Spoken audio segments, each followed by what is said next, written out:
Hello everyone, my name is Puneet, and in this video I'll show you how to optimize data pipelines by enabling parallel data loading in Fabric data engineering space or using Spark. So with growing data volume, sequential ETL jobs can take increasingly long time to finish.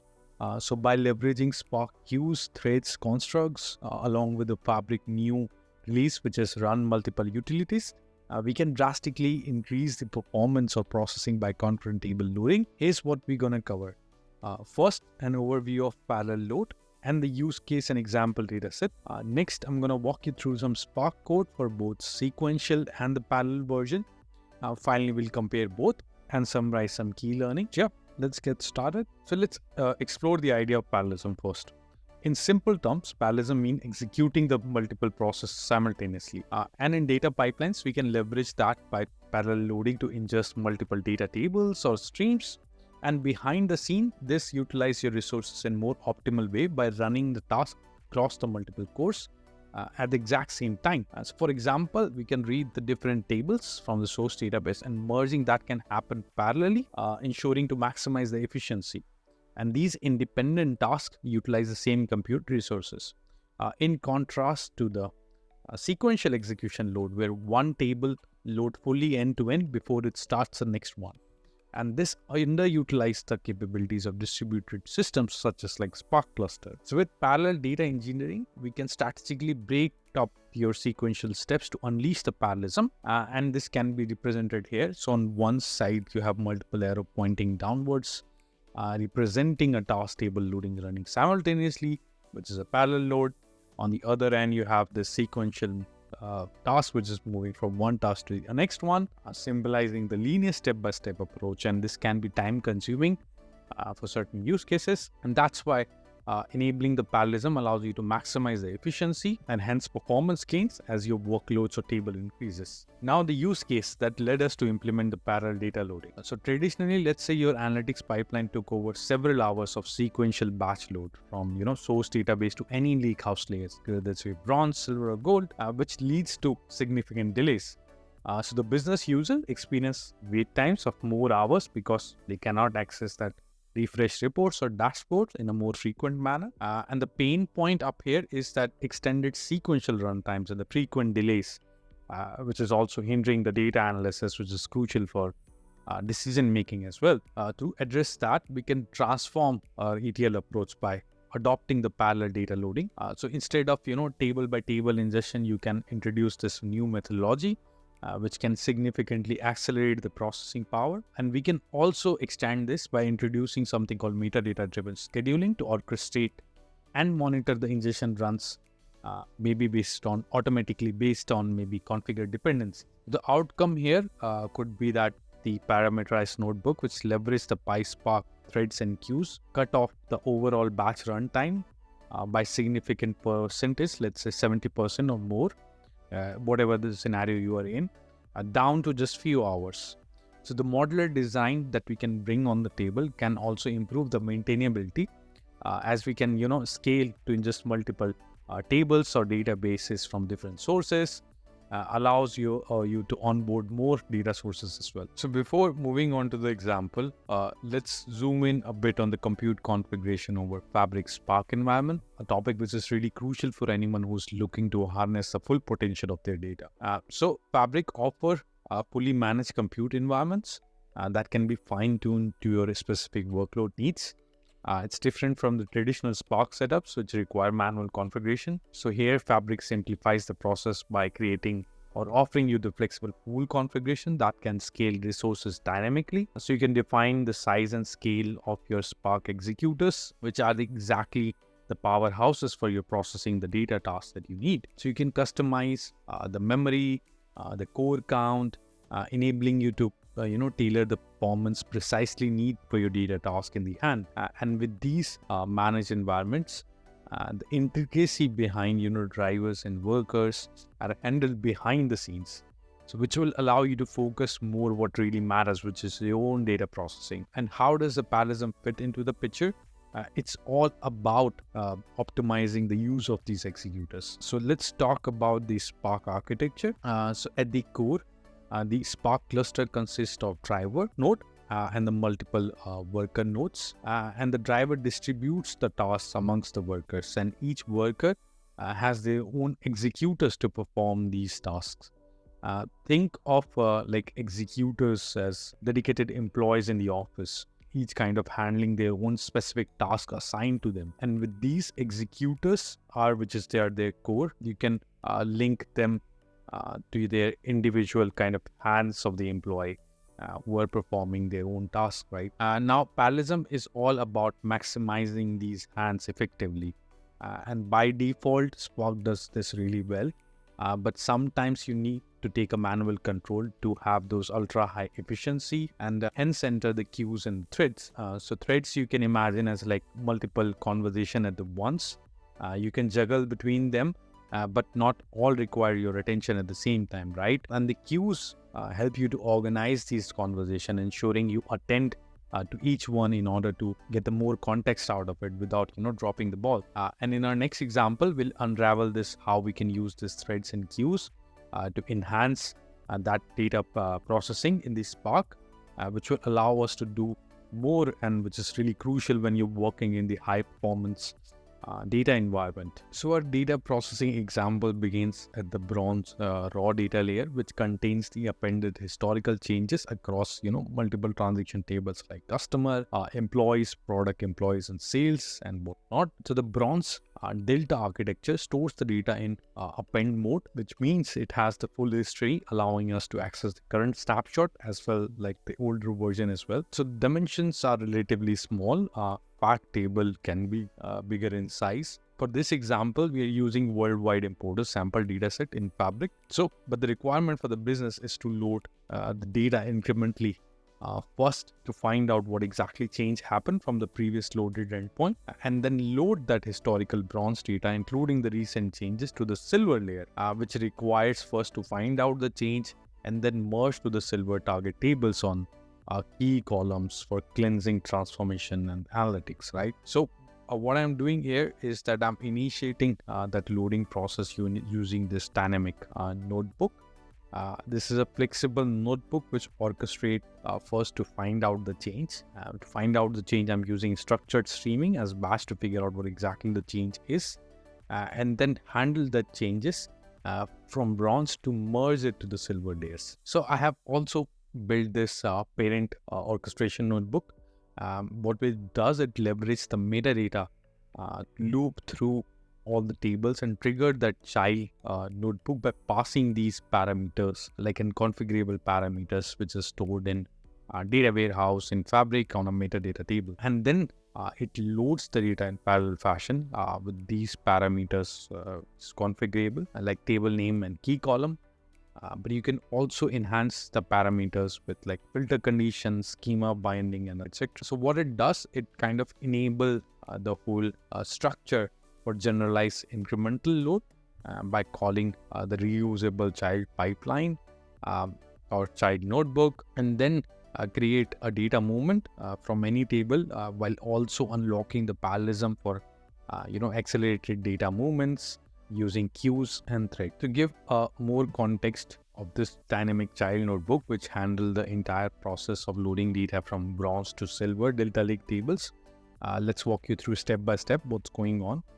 So first we configure certain variables like source or target formats, and then we pass certain metadata like table name, key columns, etc., which get passed as parameters. Then we have this function which is more like handling the writing of the micro batches to the temporary table, which is _inc silver table, so with an overwrite mode enabled, and the format is the delta format. So we'll process this data using this function. We'll call this helper function by another function which will process the core logic or orchestrating the end-to-end pipeline. Here we'll configure the read to extract the batches of the data from the bronze zone, such as like delta bucket tables, and this will use the Spark structured streaming behind the scene to enable the incremental append loads. So we're reading the data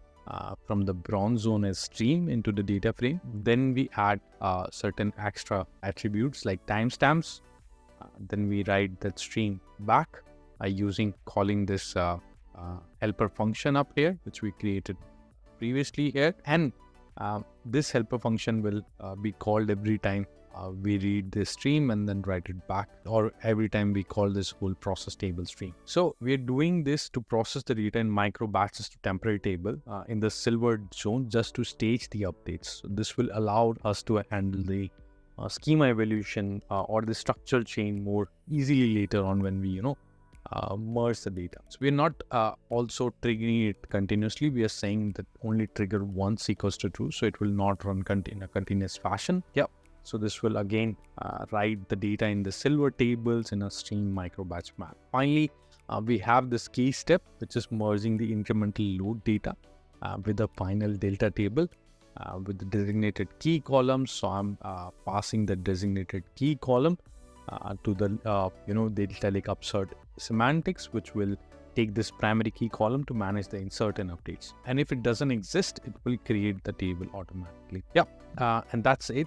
The output will be written back dynamically based on the parameters like table name, which will pass through the parent notebook when we invoke this child process. So let's talk about the parent notebook and the sequential loading first, where the tasks are getting executed one after another.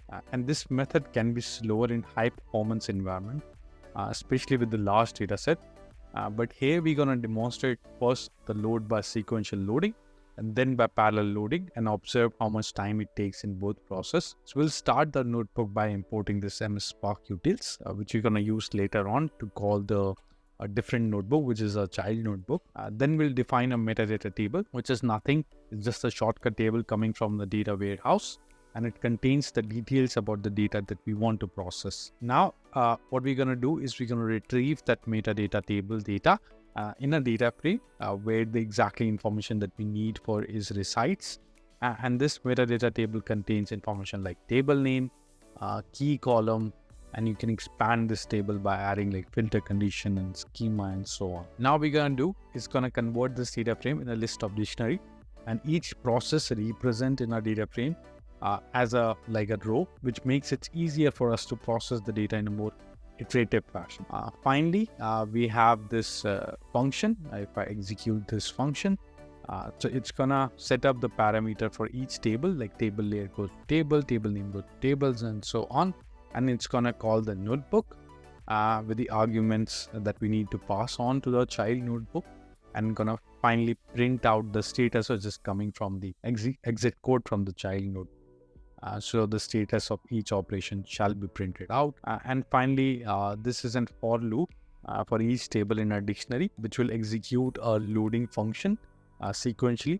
I have executed this, so we can see once the jobs has been extended to succeeded to certain extent, that it's processing the data one by one. Let's quickly see that it's running this notebook. Now our dim employee has been succeeded first, and then next it's gonna work on the another dimension once again sequentially. Let's just wait for a couple of seconds to see what is the exit code coming from. There you go. Now we have dimension customer coming in. So if I refresh this, my tables are getting sequentially in this manner. So I'm gonna jump forward where data is loaded finally. So I have fast forwarded this without you guys waiting for the process to finish. And as you can see, it took around 9 minutes 11 seconds to load all the tables in the sequence. But let's now step forward to the parallel loading, where we're gonna harness the power of loading multiple tables simultaneously, which will definitely speed up the process. I have created one snippet just to clear out every table that we have created first. So we're gonna identify and just delete the tables we just loaded, just to start with another clean state for our next demonstration. So I'm just gonna refresh a lake house. Now we don't have anything here. So let's start. So we're now setting up the parallel loading. And to do this, we're employing this technique called threads and queues. The idea is to process the multiple tables at the same time rather than one after another. Let me just walk you through the code. So in this block of code, let me just execute it first. I have executed or set up. Let me see what I'm missing. Oh, I'm missing to execute the threads and queues. So I have set up the queues in this, which are initializing like 4 worker threads. And for each this threads, this is capable of process the task independently. This will populate the queue with the table arguments and call the function and then start the thread. And for each threads, it picks up the task from the queue and execute a data loading function. And this way we kind of able to speed up our entire process. See, the 4 dimension has been processed quickly. So you can see dimensions, dimension, and now it's executing our fact. So once it's done, we're gonna check how much time we have saved compared to our previous sequential method. Cool. So now the process has finished, and as you can see, it took around 7 minutes, which is lesser than 9 minutes than our previous sequential process. It's not much of a save of the time. But we have created a very simple demo to show this with very fewer tables, but definitely it can be very effective when you're dealing with hundreds of tables. Let's jump to explore another feature released by Microsoft Fabric team, which is runMultiple function, and it's kind of a game changer when it comes to parallel processing. So with runMultiple function, which is introduced just now or in the latest update, the parallel processing become much more streamlined. So all you need to do is define an array. And here I defined the array in the pre-specified format, which is defined a unique activity, your path to child notebook, timeout, and the arguments that you need to pass to your reference notebook that you're trying to execute. And with that array, you just pass it on to your runMultiple Spark utility function, and it will effortlessly handle the multiple data processing task at once.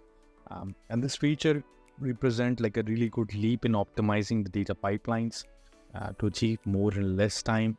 And once again, you see this dimension and facts has been loaded in around 7 minutes 25 seconds, which is exactly closer to what we did with threads and queues. However, everything with the runMultiple is dependent on how much Spark compute is available to your notebook at the time of processing the data. It's a cool, nice way and the compact way of demonstrating or calling the multiple child notebooks or different notebooks in a single call. So yeah, really cool. So now I have shown you both threads and queues, how to use the parallel functions with threads and queues to load the data parallelly, or the Fabric advanced runMultiple approaches. It's really nice to see how these methods can help you in processing your workflows, which will save your both time and resources. Cool. And that's the end of it. If you have any tips or tricks to optimizing pipeline, I would love to hear them. Definitely in the comments below. Your insights are really valuable to me or to our community. So don't forget to like, share, and subscribe, and stay tuned for more insights and tutorials.